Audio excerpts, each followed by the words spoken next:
저는 올 11월에 결혼식이 예정되어 있었던 예비 신부였습니다. 남자친구였으니 편의상 남친이라고 할게요. 연애 결혼이었고 무언가 풍족하게 데이트를 즐겼던 사정은 아니었습니다. 연애할 때도 영화 보고 싶다는 말도 눈치가 보일 정도로 남친은 쪼들려 있었습니다. 정말 제가 제 차로 남친 모시러 갔고 도시락 싸들고 만나서 만난 거 먹이고 공원 산책하는 게 거의 전부였고요. 창피한 얘기일 수 있는데 돈이 아까워 모텔도 못 갔습니다. 꿈꾸고 바랐던 연애는 아니지만 정말 정신적인 사랑 충분하게 했고요. 그래도 남자라고 저한테 모텔비까지 내게 하고 싶어 하지는 않았습니다. 연애 기간 동안 한 번도 서로의 집안을 왕래하지 않았어서 그것에 관해선 서로 불만 없었습니다. 그렇게 4년이 넘도록 만났어요. 저는 내년에 29입니다.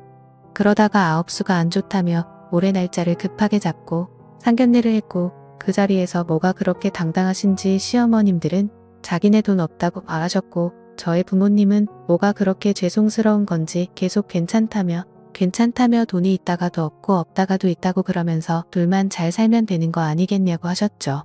돈 없다고 말하셨을 때도 제 속으로는 설마 정말 그렇게 없으실까 조금이라도 보태주시겠지 했습니다.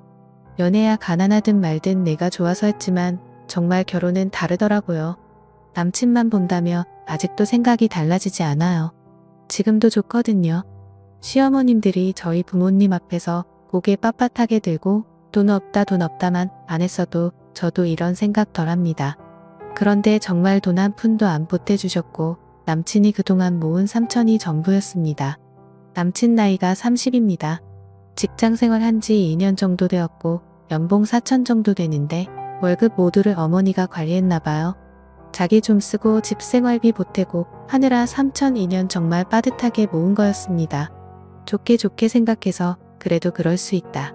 그리고 막상 안 주시는 것보단 나은 것 같아. 남은 돈은 비우고 우리끼리 알아서 하자 했습니다. 저는 대략 6천 정도 모았었고요. 저희 집에서 집을 사주시겠다고 하시고 결혼자금으로 5천을 주신다고 하셔서 엄마 아빠 덕분에 나름 여유있게 결혼 준비 중이었습니다.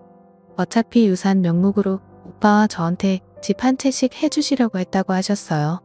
지금 당장 융통할 수 있는 돈이 3억이라 나머지 집값은 부모님이 대출까지 받으셔서 저희 집을 장만해 주셨고 당연히 명의는 제 명의로 했고요. 집 장만을 하고서도 서로 연락 없었습니다. 돈 한 푼 안 되던 시댁에서 고맙다는 말까지 없더군요. 그때 남친도 괜히 연락 주고받다가 마음 상한다며 웬만하면 자기를 통해서만 얘기하길 바랐고 저도 한 성격 하는지라 서로 연락해서 좋을 게 없다 싶었지만 사돈이 자부를 주셨는데 감사하단 인사 정도는 해야 하는 거 아닙니까? 그러다 제가 얼마 전에 남친에게 서서히 월급 통장 가져올 준비를 하라고 했습니다. 다른 부분들은 모르겠지만 그쪽 어머니 통장을 절대 그냥 주실 분이 아니라는 거 정도는 알았거든요. 역시나 조용히 넘어가질 않더라고요. 전화하셔서 반 이상 욕을 섞어가면서 싸가지 없이 월급 통장 가져오라 그랬다면 난리를 치셨고 니네 집에서 그렇게 많이 해줬냐 그렇게 많이 해줘서 겁을 상실했냐 뭐 이딴 소리만 반복했습니다. 정말 창피했습니다. 누가 들을까봐 수화기 소리를 얼마나 줄였는지 모르겠어요. 세상 쌍욕을 다 하시더라고요. 이때만 해도 시어머님이니까 예의는 지켜야겠다 싶어 할 말 많았지만 참았고 남친한테 짜증내며 따졌어요. 월급 통장이고 뭐고 필요 없으니까 너 알아서 관리하라고 했습니다. 어차피 따로 관리하는 집들 많으니까요. 네 엄마랑 알아서 하라고 했고요. 내 월급 다니까 생활비는 제대로 가져오라고. 나머지 돈은 다 필요 없다고 조용히 살자 했습니다. 막상 포기하고 나니까 남친이 겁을 먹었는지 바로 통장 가져왔더라고요. 확인해보니 마이너스였던 통장이 저와 통화 후 1,800만원 들어와 제로 상태였습니다. 그야말로 빵언요. 3천만원이라는 돈은 또 어디로 간 걸까요? 아들내미 생활비 받는 것도 모자라 3천만원을 말씀 없이 꿀꺽 하셨나봐요. 이런 상황조차 차마 저희 친정에는 말할 수 없었습니다. 남친도 정말 미안해했습니다. 어쩌겠어요. 이미 없어진 거 더 탓하고 싶지 않았어요. 통장 사건이 있고 얼마 안 되어 남친이 다른 건 몰라도 처갓집에서 대출 받으신 거는 우리가 갚자고 제안하더라고요. 그 순간 정말 그래 내가 신랑 복은 있구나. 우리 신랑 정말 개념 있구나. 그렇게 생각했어요. 제 월급 자기 월급 계산하면서 몇 년 걸리겠다. 혼자 계산한 모습이 너무너무 예뻐 보였습니다. 그런데 다음 날 어머님이 전화가 왔어요. 또 욕을 해가면서 우리가 언제 니네 대출까지 받아서 집 해달라 그랬냐고 소리를 지르는 겁니다. 왜 대출은 받아서 자기 아들이 그걸 갚아야 하냐고 난리를 치는 겁니다. 정말 다리에 힘이 풀리고 할 말이 없었습니다. 처음 친정에서 저희 보고 돈 갚으라고 대출하신 거 아닙니다. 자식 된 도리로 할 수 있는 건 해야겠다 싶어 저희 스스로 그런 결론을 내린 거죠. 이 남자가 도대체 무슨 말을 어떻게 했길래 아니지 싶어서 화가 나더라고요. 대출금만 갚는 게 아니에요. 저희 집에서 해준 집값 다 갚기로 했는데요. 라고 말을 했고 아무 말 없이 전화가 끊어졌습니다.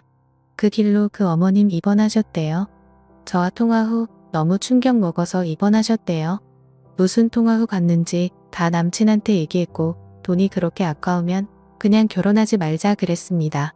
아무래도 결혼 후에도 나 때문에 어머님 여러 번 입원할 것 같은데 나도 사람인지라 누가 나 때문에 계속 쓰러진다면 우리가 잘 살 수 있겠냐고.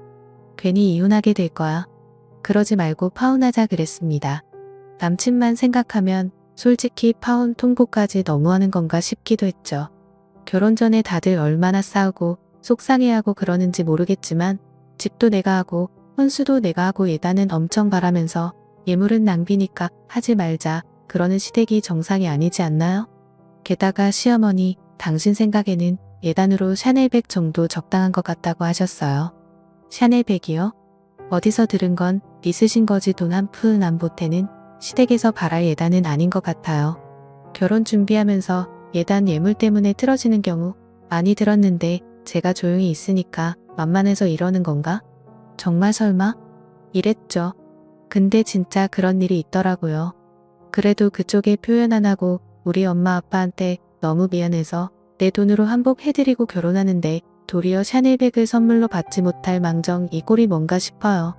가난하다는 거 몰랐던 것도 아니고 그런 거 정말 생각하고 만났습니다. 나는 선물이 아니다라고 자부하면서 사랑 하나 믿고 만났어요.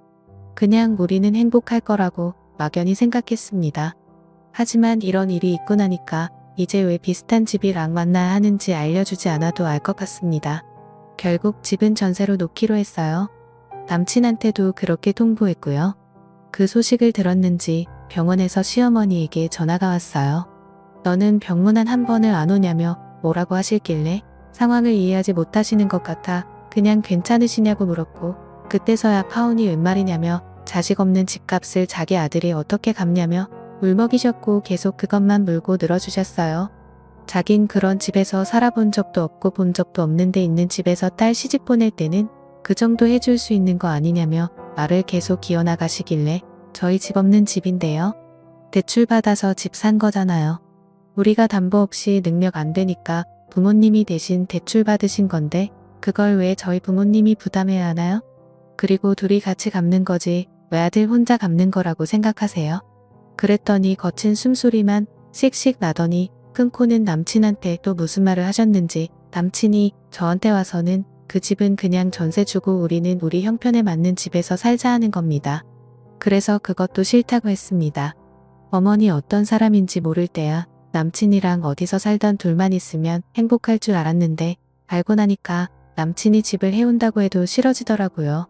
서로 행복을 빌어주자 관두자고 했고 그렇게 파혼했습니다. 전화기 꺼놓고 저도 마음 정리 중입니다. 부모님께 대충은 말했고 속상해 하시지만 돈 문제로 지금부터 그러는 거면 안 하는 게 나은 것 같다고 하십니다. 그쪽 어머님은 아직도 병원에 계십니다. 아직도 사태 파악이 안 되시는지 계속 왜 너는 병문안도 안 오냐고 난리시랍니다. 남친도 마음이 정리가 안 되는지 힘들어합니다. 정말 그런 시어머니와 살 자신이 없어 파혼했지만 저도 남친만 생각하면 마음이 흔들립니다. 그냥 부모님께 연락하지 말라고 그러고 남친만 보고 살까 하다가도 내가 뭔지 첫눈을 끊고 말고 하는 건가 싶어서 눈물이 나곤 합니다. 앞으로 이렇게 사람 하나 보면서 사랑만 할 순 없겠죠. 저도 이젠 이것저것 따지면서 누군가를 만나야 되겠죠.